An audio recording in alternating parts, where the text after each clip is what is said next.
Muy buenas tardes, profesor Cortina. Mi nombre es Luis Enrique Bolívar Herrera y desde este momento se está realizando el video de la lectura acerca de la bioética, bioderecho y biojurídica.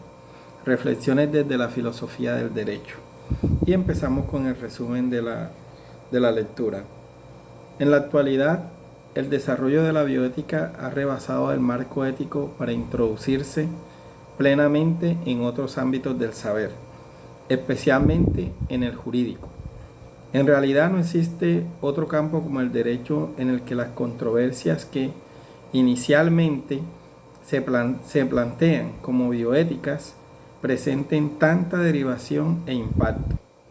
La discusión se centrará precisamente en la determinación de la frontera entre la moral y el derecho, entre la bioética y el bioderecho. Por otro lado, en la configuración del bioderecho es necesario tener en cuenta diversos factores, entre ellos los grandes intereses que subyacen a muchas de las nuevas biotecnologías, lo cual genera el riesgo de reducir el bioderecho a una bioeconomía, a una biopolítica.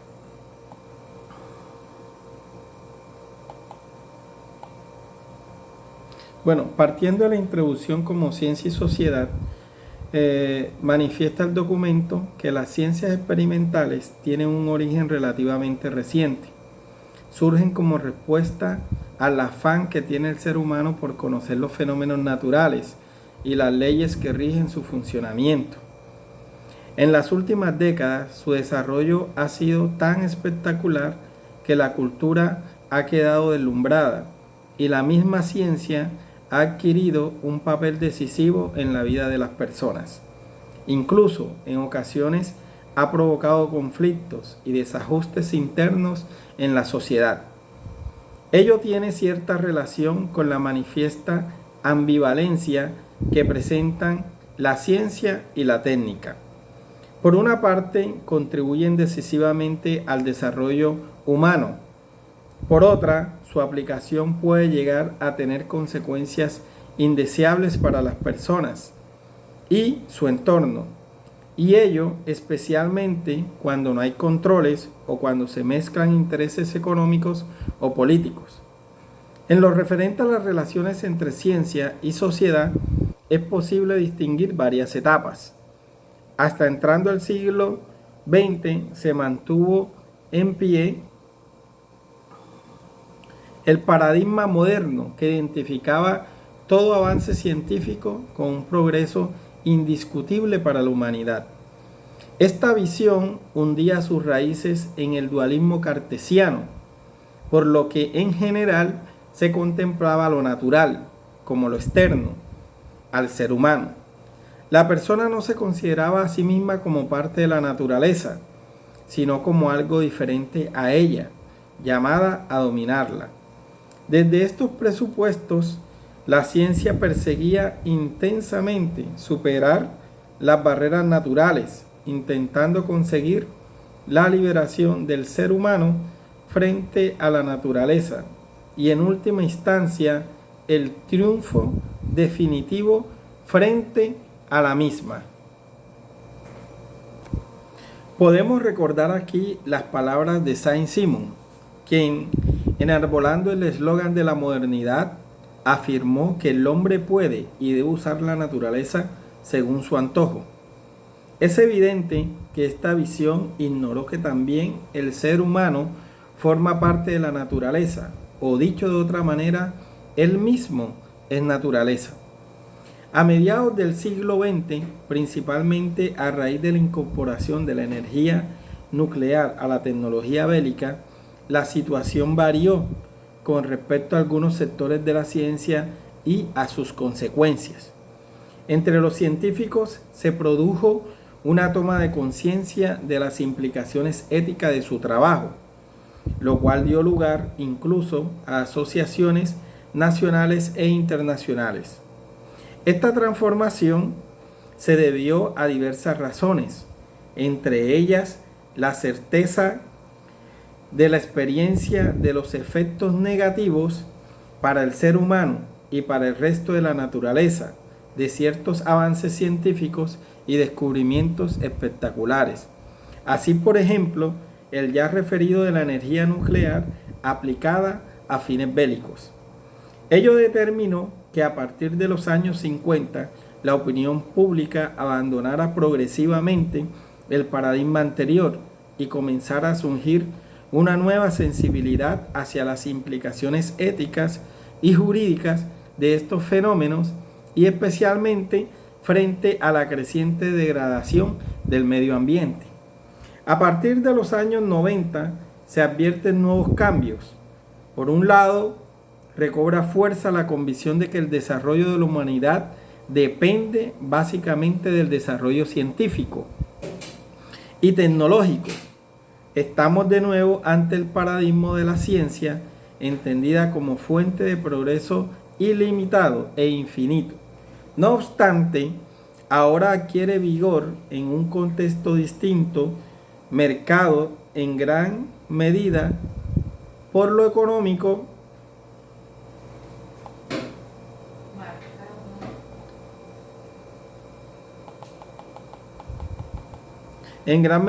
lo económico y el individualismo.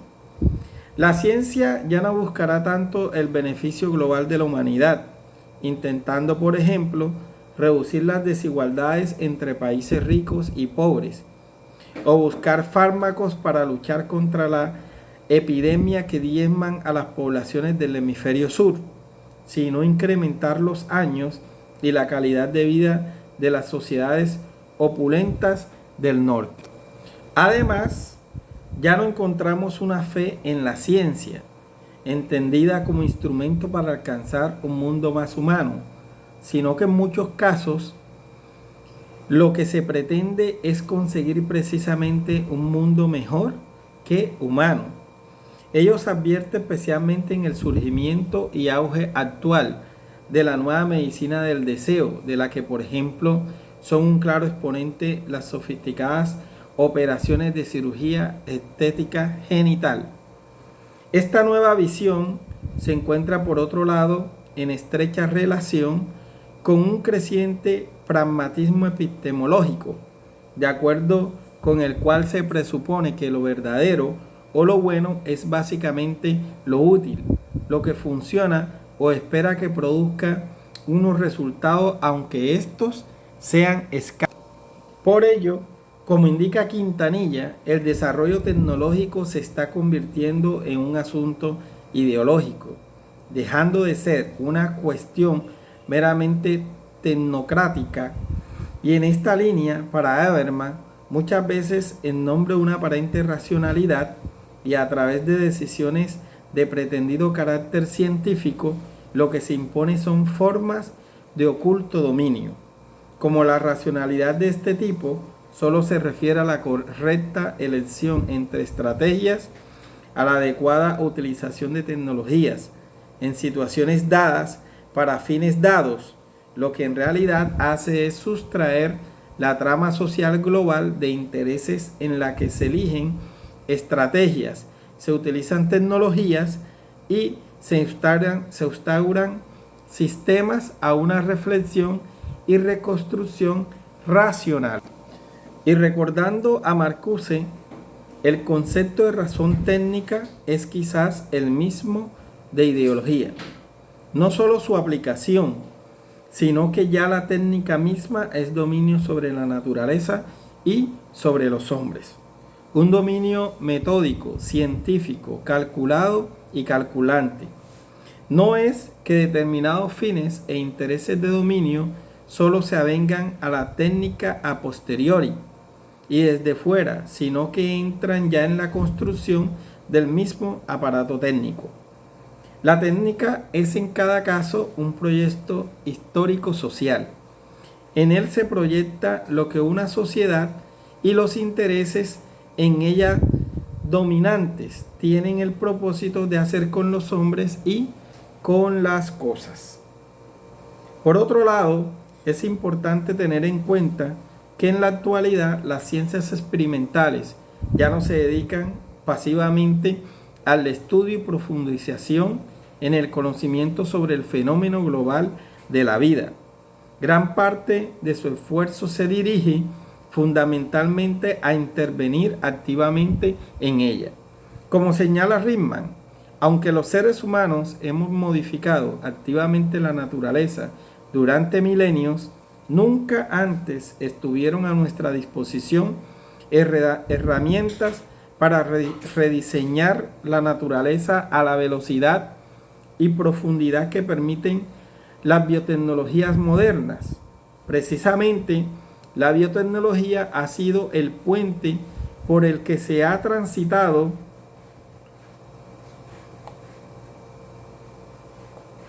desde una ciencia descriptiva de la vida hacia una ciencia activa en el uso de lo vivo. En consecuencia, el nacimiento se adquiere ahora mediante la incisiva intervención en la misma vida y se evalúa fundamentalmente por su eficacia, por su capacidad de producir resultados. Por ello, los límites entre los conceptos de ciencia y técnica han diluido considerablemente. Más bien podríamos referirnos a la tecnociencia. Un ejemplo de ello lo encontramos en el ámbito de la ingeniería genética, con las especies transgénicas, tanto vegetales como animales, y los híbridos interespecies. El nacimiento de la bioética.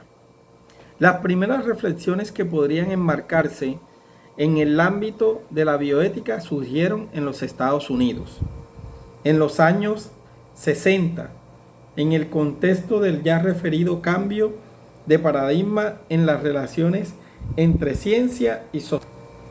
También fue determinante el hecho de que durante esa década la sociedad norteamericana conociera una serie de escándalos relacionados con la experimentación en seres humanos.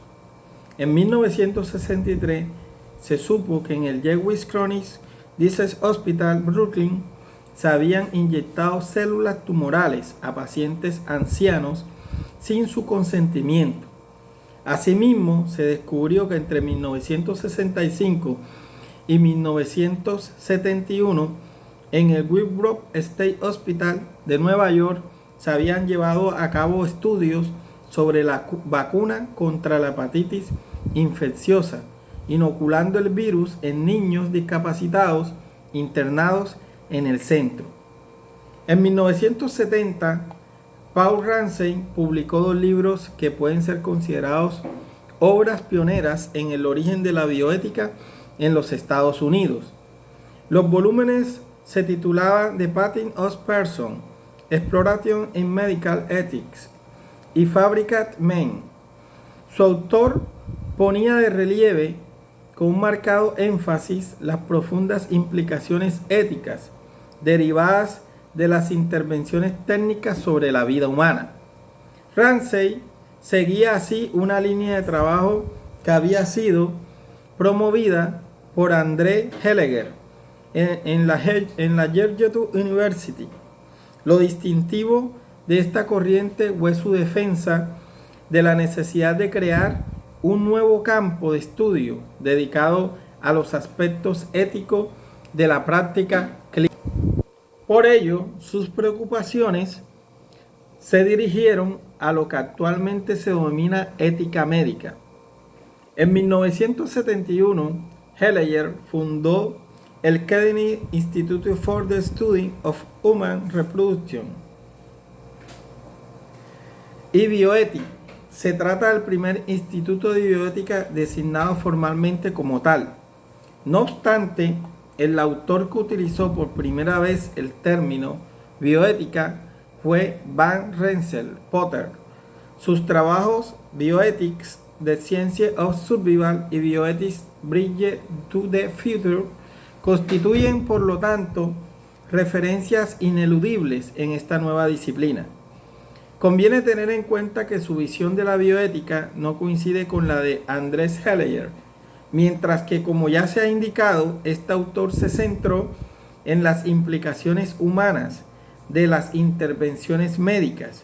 Potter planteó básicamente el problema de la supervivencia de los ecosistemas. Por ello, podría ser considerado el iniciador de las denominadas éticas ecológicas. Potter entiende que la reflexión ética debe hacer del interior de la práctica médica y científica como consecuencia de haber comprendido la trascendencia de estas actividades sobre el desarrollo de la vida en general. La bioética surge así en un contexto de inquietud y de respuesta crítica respecto a un determinado modo de entender el desarrollo científico y sus consecuencias no solo para el ser humano, sino también y especialmente para su entorno. Potter denuncia la ideología subyacente al concepto dominante de progreso, la existencia de una división radical entre el ámbito del saber científico y el del saber humanístico, entre las ciencias experimentales y las del espíritu. Por ello propone una nueva disciplina orientada a regular el uso de las nuevas tecnologías, buscando favorecer la supervivencia de los ecosistemas y con ello también de la misma especie humana. Al presuponer que el ser humano es parte de la naturaleza, considera que existe una amenaza de la persona cuando el medio ambiente es reducido a la consideración de objeto manipulable. Por ello, en su ya mencionado trabajo Bioethics, Bridge to the Future intenta, como él mismo título indica, establecer un nexo o puente entre los dos ámbitos de conocimiento, el propiamente científico y el moral humanístico. En la actualidad, y siguiendo la enciclopedia de Kennedy Institute, la bioética podría ser definida como el estudio sistemático de los aspectos éticos implicados en las ciencias de la vida y de la salud, utilizando diversas metodologías en una integración interdisciplinar. De este modo, se suele entender que esta disciplina aborda el estudio de las implicaciones e interrogantes que plantean los avances científicos y técnicos en cuanto que inciden en la vida y la salud de las personas, así como en los problemas relativos a la degradación del medio ambiente. De la ética al bioderecho. La bioética es, como ya se ha indicado, una disciplina específicamente ética. En este sentido, ha señalado Vidal que la bioética es formalmente una rama o subdisciplina del saber ético, del que recibe el estatuto epistemológico básico y con el que mantiene una relación de dependencia justificadora y orientadora. Los contenidos materiales le son proporcionados a la bioética por la realidad del cuidado de la salud y por los datos de las ciencias de la vida, como la biología, la medicina. El análisis de los temas, aunque tienen una omnipresente referencia a la ética, tiene que ser llevado a cabo mediante una metodología interdisciplinar. Esta realidad ha conducido a algunos autores a cuestionarse incluso la especificidad de la bioética, considerándola exclusivamente como una ética profesional o de ontología. En este sentido, se pregunta González, ¿no será más bien simplemente ética? Si lo específico de la bioética son cuestiones puntuales, probablemente nuevos que surgen al compás del desarrollo de las ciencias de la vida, la forma, lo que daría unidad a tal cúmulo de cuestiones, no sería sino la misma perspectiva ética. Para esta autora, los principios de la bioética no son otros que los de la ética. De ahí que en su opinión, el lugar natural de la bioética sea la ética especial, y más en particular las éticas profesionales. Es claro que las diversas ramas del saber no son compartimientos estancos, sino marcos abiertos al progreso del conocimiento, que continuamente se están reconfigurando. En este contexto, la especificidad y amplitud actual de la reflexión bioética, caracterizada en gran medida por una metodología característica y un marcado carácter disciplinar, permitiría considerarla no sólo como una mera ética profesional o de ontología particular, sino como un saber específico. Ello no contradice el hecho de que esta nueva materia requiera del auxilio de categorías y conocimientos propios de otras ciencias. A ello cabría añadir que en la actualidad el desarrollo de esta materia ha desbordado el marco puramente ético para introducirse plenamente en otros ámbitos del saber, como por ejemplo la antropología o la filosofía del derecho. Como ha destacado de Agostino, la bioética, forzándonos a replantearnos la vida y el orden de su significado, nos obliga a pensar en el lugar que en ella ocupamos o que nos corresponde ocupar. Nos impone así, entre otras, la pregunta esencial sobre nuestra identidad y nos ayuda a elaborarla. También Habermas entiende que el trato de demos a la vida humana afecta a nuestra propia autocomprensión como especie, de tal modo que existe una conexión interna de la ética protectora de la vida con nuestra manera de entendernos como seres vivos, autónomos e iguales, orientados a razones netamente morales. El lugar del derecho. Sabemos que el desarrollo bioético ha tenido una gran incidencia en el campo del derecho. Ciertamente, la determinación de la tolerable en relación a las diversas formas de intervenir en el fenómeno de la vida no es una cuestión que afecte solo a la ética, sino también y cada vez con mayor intensidad al derecho. Actualmente se apela a este con distintas finalidades. En ocasiones se pretende eliminar ciertas trabas y prohibiciones legales previas que impiden la investigación, la aplicación o el desarrollo de nuevas tecnologías. Otras veces se demanda del derecho exactamente lo contrario, esto es, que formule prohibiciones e incluso que prevea sanciones que restrinjan el acceso a prácticas o técnicas potencialmente lesivas para el ser humano y su entorno. A ello se añade el recurso al orden jurídico entendido como mecanismo resolutivo de conflictos específicos ya producidos. A tal finalidad responden los pronunciamientos jurisprudenciales, cada vez más abundantes y decisivos en esta materia. En realidad se podría llegar a afirmar que no existe otro ámbito como el jurídico en el que las controversias que inicialmente se plantean como bioéticas presenten tanta derivación e impacto. Es más precisamente aquellas cuestiones bioéticas de mayor calado o trascendencia social se transforman en muchos casos en problemas jurídicos. Es evidente que la acción humana en muchos casos en caso tecnificada, puede producir daños, inclusive irreversibles, al medio ambiente y a las personas. En consecuencia, la respuesta a esta realidad no debe tener tan solo carácter moral, ni reducirse, por tanto, a una cuestión privada.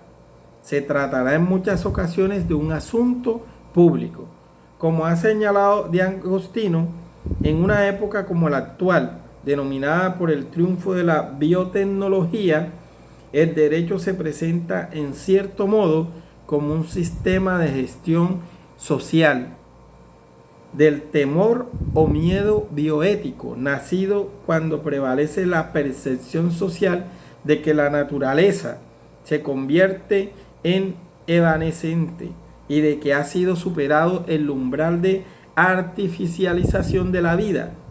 De allí la necesidad de insistir en la validez pública propiamente jurídico-racional de muchos conflictos que se presentan prima facie como bioéticos. La controversia se centrará precisamente en la determinación de la frontera entre la bioética y el bioderecho, y en definitiva, entre la moral y el derecho. Ciertamente, la cuestión relativa a los límites, conexiones y diferencias entre derecho y moral es un problema clásico de la filosofía jurídica. No obstante, la complejidad ya de por sí inherente al tema se incrementa en este caso por la concurrencia de diversos factores. Entre ellos, cabría destacar la ausencia de estudios sistemáticos que ayuden a delimitar con rigor ambas disciplinas, demarcando sus respectivas competencias. Tal carencia tiene múltiples consecuencias prácticas. Incluso a nivel terminológico se advierte la existencia de una patente imprecisión. Con frecuencia los mismos juristas apelamos a la bioética cuando en realidad nos enfrentamos a problemas que poseen una clara dimensión pública. Ello a su vez incrementa la confusión conceptual cuando se plantea una controversia bioética.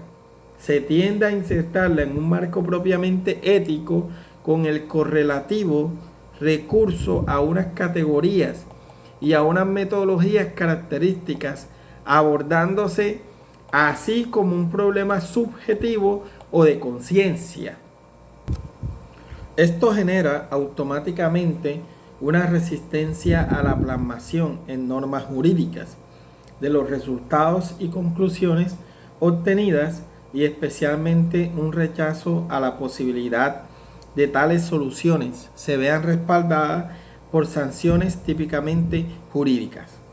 En definitiva, se entiende que estamos ante problemas y reflexiones ajenas a la ciencia jurídica, más propias de la filosofía moral o de las ciencias de la salud que del derecho. Ante esta situación se impone, como ya se ha indicado, la elaboración de estudios sistemáticos que permiten establecer ciertos límites entre ambos saberes. Para ello sería útil recurrir a criterios ya elaborados por nuestra disciplina. Entre otros parámetros, podríamos recordar la diferenciación clásica propuesta por Aristóteles entre el hombre bueno, Aner Ágatos, y el buen ciudadano, Polites Ágatos, aplicando esta distinción a la bioética y al bioderecho, respectivamente. Ciertamente los temas objeto de reflexión o de examen pueden ser en algunos casos los mismos, pero se podría subrayar el mayor interés del bioderecho por la perspectiva externa y por la dimensión de alteridad de las acciones humanas, mientras que en la bioética ocuparía un papel central la noción de virtud. No obstante, como ya se ha apuntado anteriormente, al establecer la frontera entre bioética y bioderecho, habría que tener en cuenta además ciertas peculiaridades. En primer lugar, es evidente que desde un punto de vista histórico, la reflexión bioética es anterior al bioderecho. Ciertamente, este dato no debería conducirnos a plantear la demarcación entre ambos saberes en términos jerárquicos o de subordinación. Así, por ejemplo, no considero adecuado entender el bioderecho como una rama o especialidad de la bioética. No obstante, dada su más longeva trayectoria, la reflexión bioética aporta datos, reflexiones y metodologías extremadamente útiles al bioderecho. A su vez, este añade, entre otras cosas, el respaldo que implica la coacción jurídica, en muchos casos imprescindible. Por ello, como ha señalado García, el bioderecho sin bioética es ciego y la bioética sin el bioderecho resulta vacía. Sin la bioética, el bioderecho correría siempre el riesgo de caer bajo mínimos. ¿Qué es bioderecho? A pesar de lo hasta ahora señalado, la cuestión relativa al título y a los criterios que confieren al derecho la capacidad de intervenir en las cuestiones bioéticas no es un tema pacífico. También a nivel fáctico se advierte una cierta reticencia en los juristas para adentrarse en problemas que a primera vista pueden parecer más propios de los científicos o de los filósofos morales. Otro posible obstáculo a salvar por el bioderecho es la novedad y especificidad que implican los conflictos bioéticos, el tipo de razonamiento que conllevan, así como su ya mencionada interdisciplinariedad. A todo ello se une un problema añadido: los grandes intereses que subyacen a algunas de las nuevas biotecnologías. No podemos dejar de hacer mención al opaco y lucrativo mercado que se ha originado alrededor de las expectativas generadas en este sector económico. En ocasiones es difícil que la sociedad llegue a conocer la vinculación existente entre famosos investigadores y empresas biotecnológicas, cuyas promesas pueden atraer inversiones públicas y privadas multimillonarias. En este sentido, cabe mencionar, por ejemplo, que Robert Lanza, conocido por sus experimentos de transferencia nuclear en mamíferos y primates, es director de una conocida revista científica, el New England Journal of Medicine, director médico de una empresa que cotiza en bolsa, la Advanced Cell Technology, y actualmente también es asesor del Instituto Valenciano de Infertilidad. Es significativo saber que el día en que la empresa que dirige Advanced Cell Technology anunció en la revista Nature que había clonado embriones humanos, subieron no solo las acciones de esa empresa, sino también las de otras biotecnológicas como Stem Cell Geron. Y ello a pesar de que posteriormente se comprobó que era falso que hubieran conseguido una clonación humana, ya que se trataba tan solo de una mera transferencia nuclear. También cabe mencionar el escandaloso fraude del grupo liderado por el investigador coreano Woo-Soo Hwang, el cual había recibido millonarias subvenciones. En otro contexto es importante aludir el problema del comercio de embriones y óvulos, teniendo en cuenta que su obtención puede generar graves daños para la salud de las mujeres, a la relevancia económica de la información genética, especialmente en el ámbito de los seguros privados, a los beneficios generados por las patentes sobre procedimientos y líneas celulares ya existentes. La ya mencionada reticencia de los juristas a introducirse en estos ámbitos, unida a las presiones del mercado e incluso a los intereses políticos en juego, puede crear una estructura abonada para que el bioderecho deje paso libre a la bioeconomía o a la biopolítica. En este sentido, Peces Barba ha señalado que la escasa juridificación de esta materia no es solo debida a las dudas del legislador, sino también a las presiones de quienes quieren mantener una hegemonía que podría contribuir a reforzar la ideológica, la economía o la política. Ciertamente no se puede negar la existencia de conexiones entre el bioderecho, la biopolítica y la bioeconomía, pero tampoco debemos ignorar el peligro que conlleva la confusión entre estas instituciones. Ciertamente no se puede negar la existencia de conexiones entre el bioderecho, la biopolítica y la bioeconomía, pero tampoco debemos ignorar el peligro que conlleva la confusión entre estas instancias. El bioderecho queda de hecho reducido a una bioeconomía cuando es la ley del máximo beneficio la que en definitiva impone los parámetros de actuación en el ámbito biomédico. Asimismo, el bioderecho deja paso a la biopolítica cuando su función se limita a la mera formalización legal de decisiones de interés partidista o electoralista, en muchos casos ya tomadas con anterioridad. Por otro lado, cabe referirse al riesgo que para los derechos individuales podría implicar la alianza entre bioeconomía y biopolítica. abriendo la puerta a la circulación sin trabas de cualesquiera demandas solventes. En esta línea, Habermas recuerda que estas investigaciones que se financian desde hace ya mucho en el mercado de capitales, debido a que la investigación biogenética se ha aliado con los intereses de los inversores y las demandas de éxitos de los gobiernos nacionales. El desarrollo biotécnico despliega una dinámica que amenaza con hacer desaparecer de la esfera pública los procesos detallados de clarificación normativas. Por ello, plantea el dilema ético y político de comportarnos autónomamente, de acuerdo con consideraciones normativas que inciden en una democrática conformación de voluntad o arbitrariamente de acuerdo con preferencias subjetivas que encuentran satisfacción en el mercado. También para Ollero, el empuje de la bioindustria parece invitar a un resignado adiós a la bioética para ceder el paso a la biopolítica. La brega biopolítica no se limitará a lograr el visto bueno para las investigaciones más inmediatas.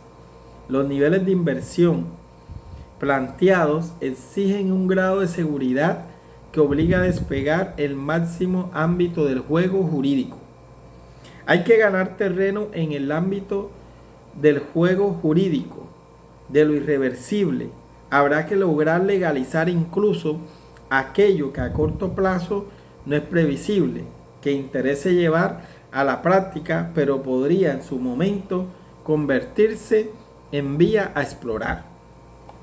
Para evitar tales riesgos, el bioderecho debería salvar algunos principios de carácter estructural, aunque no del todo inútiles, que permitieran percibir cuando abandonamos la lógica del derecho, de la dignidad, de la igualdad, de la no instrumentalización, del respeto, de la reciprocidad, para adentrarnos en la lógica de la violencia, del dominio de la propiedad de unos seres humanos sobre otros, de la búsqueda de resultados y beneficios a costa incluso de la dignidad del otro. Ciertamente nunca podremos elaborar una especie de código biojurídico, ya que tales principios no pueden ser conocidos con independencia de su realización, exigido por otro lado, ser permanentemente corregidos por la dimensión histórico-dinámica de la realidad social. No obstante, ello no impide defender ciertos presupuestos a los que el bioderecho no debería renunciar. Fundamentalmente, el respeto a la dignidad y al carácter relacional del ser humano. Ello implicaría, en primer lugar, a partir del reconocimiento de la cualidad de sujetos a los individuos, parte de una relación biomédica o biotécnica. Ciertamente, podría alargarse que también la bioética parte de esta premisa. No obstante, encontramos diferencias en tal denominador común.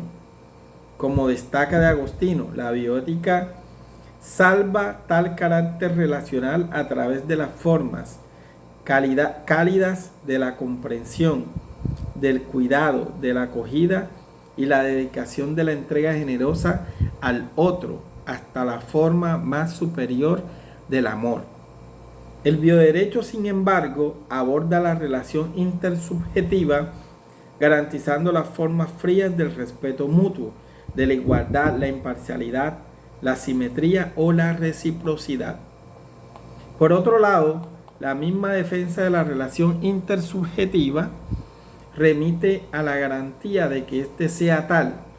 Por ello, no se consideraría como admisible no solo aquella relación abiertamente violenta o fraudulenta, sino también la paternalista, la contaminada y distorsionada por intereses económicos, la que altera o impide el futuro desarrollo de otras posibles relaciones la que oculta interesadamente la realidad de las cosas, la que ofende o, aún peor, niega la identidad y la dignidad de los sujetos partes en la relación.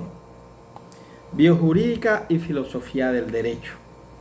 De hecho, no resulta infrecuente el empleo del término biojurídica. El primero se halla por razones obvias, más cercanos a la expresión anglosajona biolac o biotics law. El segundo procede de la doctrina italiana y se encuentra ampliamente difundido en ese país. En España se suelen utilizar indistintamente ambos vocablos e incluso las expresiones biolegislación o biojurisprudencia. A primera vista, este hecho podría resultar irrelevante. No obstante, parece posible advertir una mayor preferencia por el término bioderecho o biolegislación en aquellos autores que provienen de ramas específicas de la ciencia jurídica, derecho penal, administrativo, civil, constitucional, mercantil, etc. Mientras que la expresión biojurídica suele tener más raigambre en trabajos pertenecientes al ámbito de la filosofía del derecho. Además, y atendiendo al contenido de las aportaciones de los diversos autores, podría afirmarse que la biojurídica y el bioderecho remitirían a niveles de conocimientos distintos. En general, el bioderecho abordaría el estudio de las realidades o fenómenos bioéticos.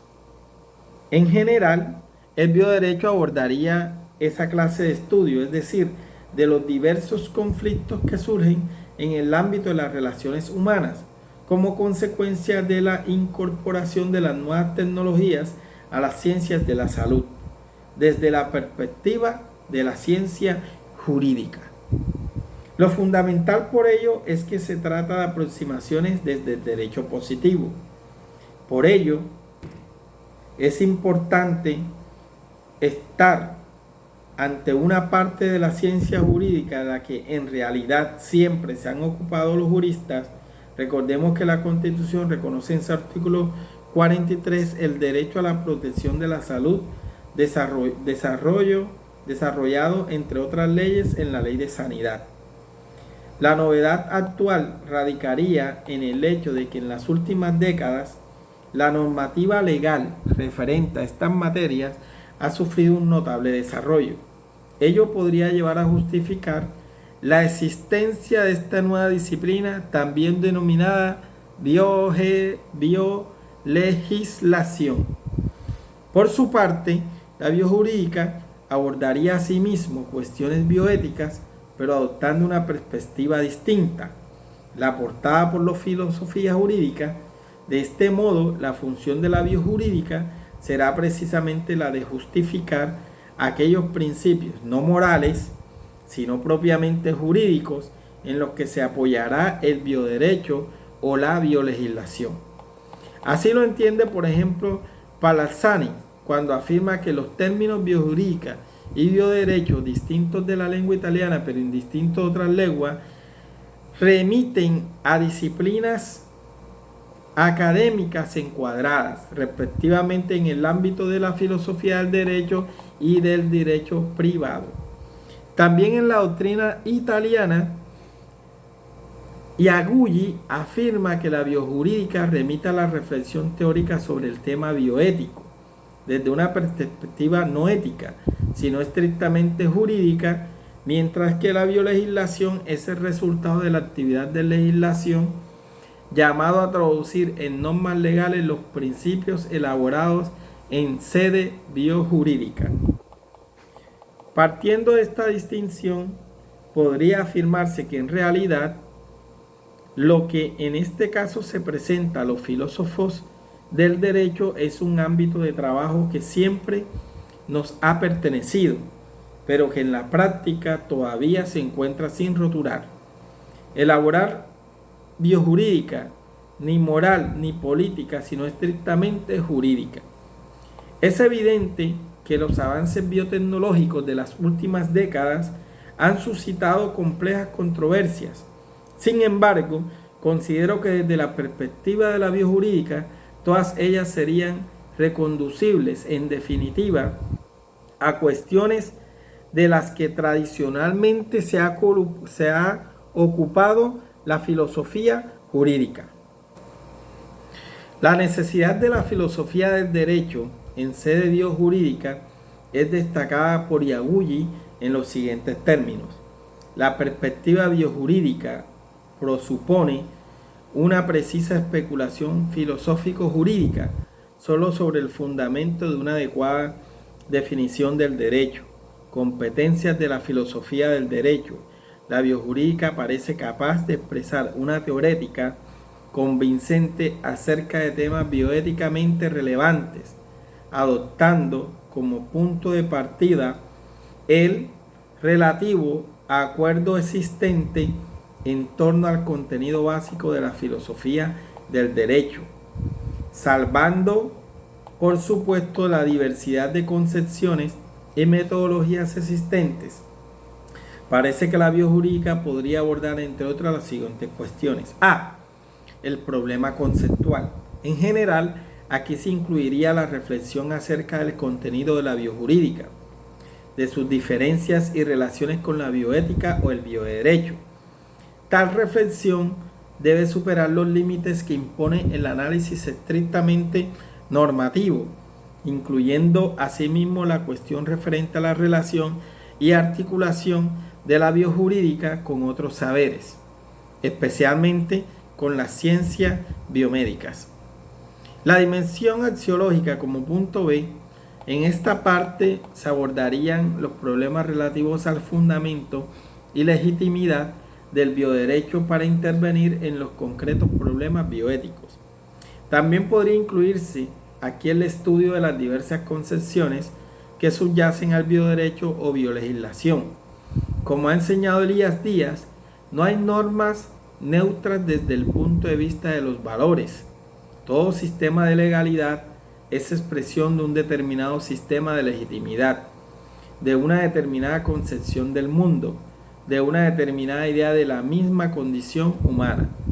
La función del filósofo del derecho se concretaría de este modo en el enjuiciamiento crítico de la adecuación del bioderecho al principio de la dignidad humana, esclareciendo los derechos humanos en juego.